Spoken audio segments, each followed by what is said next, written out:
আসসালামু আলাইকুম। সর্বশেষ বাংলা সংবাদে আপনাদের স্বাগত। শুরুতেই সংবাদ শিরোনাম। শেখ হাসিনাকে গ্রেপ্তারে ইন্টারপোলে রেড নোটিশ জারির আবেদন। সাধারণ মানুষ সংস্কার বোঝে না, তারা বোঝে ভোট, মির্জা ফখরুল। আওয়ামী লীগের নির্বাচনের অংশ নেওয়া কতটা সুযোগ রয়েছে, থাকছে বিস্তারিত প্রতিবেদনে। এদিকে সর্বশেষ জানিয়ে দেব, বিএনপি চাইলে ৫ আগস্টের পরই সরকার গঠন করতে পারত, থাকছে বিস্তারিত প্রতিবেদনে। শেখ হাসিনাকে গ্রেপ্তারে ইন্টারপোলে রেড নোটিশ জারির আবেদন। বৈষম্য বিরোধী ছাত্র জনতার আন্দোলন নির্মূলে জুলাই আগস্ট গণহত্যা মামলার প্রধান আসামি পলাতক শেখ হাসিনার বিরুদ্ধে ইন্টারপোলে রেড নোটিশ জারির আবেদন করা হয়েছে। আন্তর্জাতিক অপরাধ ট্রাইব্যুনালে প্রসিকিউশন থেকে ইতোমধ্যে ইন্টারপোলে রেড অ্যালার্টের নোটিশ জারির আবেদন করা হয়েছে। Prosecutor BM. সুলতান মাহমুদ রোববার বাসসকে বলেন, প্রসিকিউশন আবেদন করেছে, অন্তর্বর্তী সরকারের অগ্রগতির বিষয়টি দেখবে স্বরাষ্ট্র মন্ত্রণালয়। আন্তর্জাতিক অপরাধ ট্রাইব্যুনালের মামলায় ভারতে পালিয়ে যাওয়া সাবেক প্রধানমন্ত্রী শেখ হাসিনা ও পলাতক আওয়ামী লীগ নেতাদের গ্রেপ্তারে ইন্টারপোলের রেড নোটিশ জারির বিষয়ে পদক্ষেপ নিতে এর আগে ১০ নভেম্বর পুলিশের মহাপরিদর্শককে চিঠি দেন চিফ প্রসিকিউটর মোহাম্মদ তাজুল ইসলাম।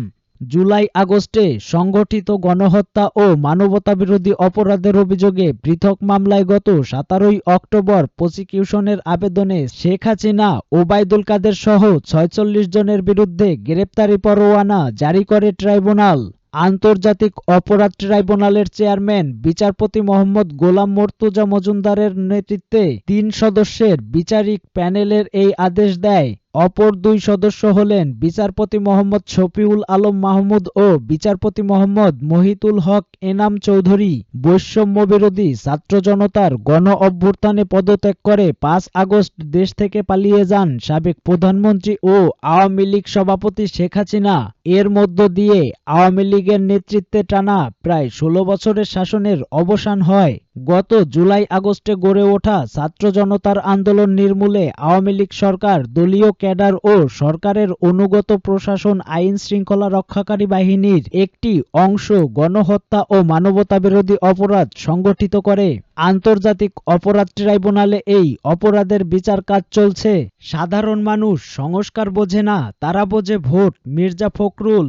বিএনপির মহাসচিব মির্জা ফখরুল ইসলাম আলমগীর বলেছেন, সাধারণ মানুষ সংস্কার কি বোঝে না, তারা বোঝে যেন তারা ভোটটা দিতে পারে, দেশে যেন শান্তি থাকে, দাম যেন না বাড়ে, চুরি ডাকাতি যেন না হয়, ঘুষ যেন না দিতে হয়। তিনি বলেন, গত ১৫ বছর ধরে দেশের মানুষ ভোট দিতে পারেনি। আমরা দেশের মানুষকে ভোটের অধিকার ফিরিয়ে দিতে চাই।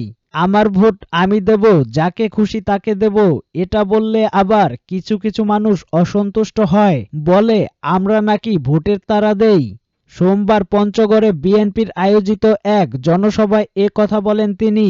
মির্জা ফখরুল ইসলাম বলেন, ভোটের তাড়া দেই এজন্য যে ভোট দিতে পারলে আমরা সঠিক লোক নির্বাচন করতে পারবো, সেই লোক সংসদে গিয়ে আমাদের জন্য ভালো কাজ করতে পারবে, দেশকে ভালোভাবে পরিচালনা করবে, এটাই আমরা চাচ্ছি। বিএনপির মহাসচিব আরো বলেন, আমরা বলছি যে আমরা সংস্কার চাই।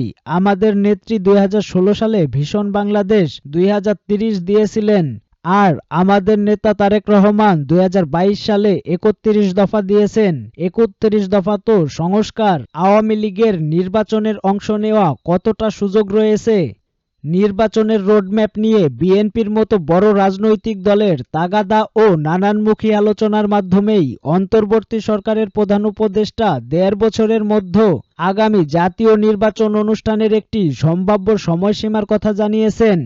এরপরই প্রশ্ন উঠেছে, বাংলাদেশে গণ অভ্যুত্থানের মুখে ক্ষমতাচ্যুত আরেকটি বড় রাজনৈতিক দল আওয়ামী লীগ সেই নির্বাচনের অংশ নিতে পারবেন কিনা।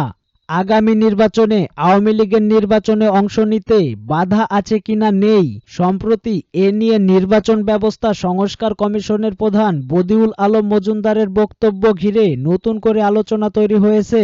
গত বৃহস্পতিবার রংপুরে এক অনুষ্ঠানে মিস মজুমদার সাংবাদিকদের বলেছিলেন, এই মুহূর্তে আওয়ামী লীগের নির্বাচনে অংশ নিতে তিনি কোনো বাধা দেখছেন না।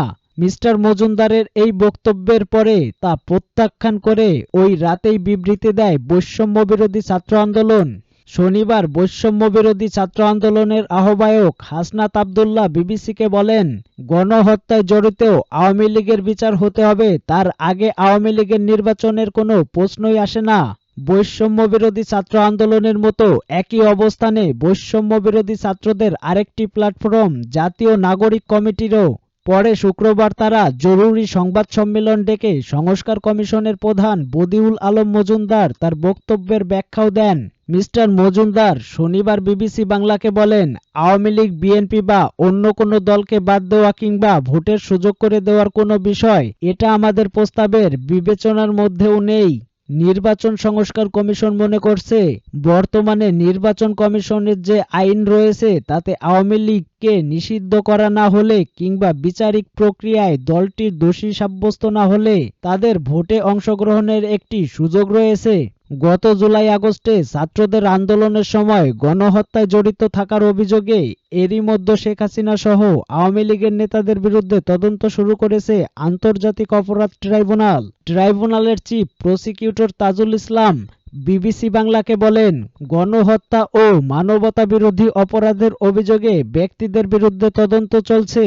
কোনো দলের অপরাধ এখনো আমরা তদন্ত করছি না। ভবিষ্যতে আমাদের কাছে যদি মনে হয় দল হিসাবে আওয়ামী লীগের বিরুদ্ধে তদন্ত হওয়া উচিত, সেটা তখন বলা যাবে। এই পরিস্থিতিতে আগামী নির্বাচনে দল হিসাবে আওয়ামী লীগের অংশ নেওয়া কতটা সুযোগ রয়েছে সেটিও নিয়ে নানান প্রশ্ন দেখা যাচ্ছে। এদিকে সর্বশেষ জানিয়ে দেব, বিএনপি চাইলে ৫ আগস্টের পরই সরকার গঠন করতে পারত। বিএনপির চেয়ারপারসনের উপদেষ্টা আব্দুস সালাম বলেছেন, অন্তর্বর্তীকালীন সরকার ভেবেছে বিএনপি ক্ষমতার জন্য পাগল হয়ে গেছে, কিন্তু আসলে সত্যি হলো বিএনপি ক্ষমতার জন্য পাগল নয়।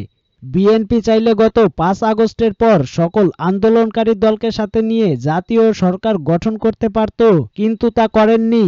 আমাদের বিশ্বাস ৩ মাস, ৬ মাস বা ১ বছর পর যখনই নির্বাচন দেন না কেন বিএনপি ক্ষমতায় আসবে। বিএনপি নির্বাচন ছাড়া ক্ষমতায় আসতে চায় না। তিনি আরো বলেন, আওয়ামী লীগ ছাড়া সব দলকে নিয়ে নির্বাচন হবে, কারণ আওয়ামী লীগ ভারতের দল। গত ১৫ বছর ভারত ঠিক করে দিয়েছে এদেশে কিভাবে নির্বাচন হবে। এখনো তারা আওয়ামী লীগকে ফিরিয়ে আনার জন্য ষড়যন্ত্র করছে। তিনি আরো বলেন, আওয়ামী লীগকে ফেরত আনতে বিএনপির ঠেকা পড়েনি। বিচারের পরই আওয়ামী লীগ ফিরতে পারবে।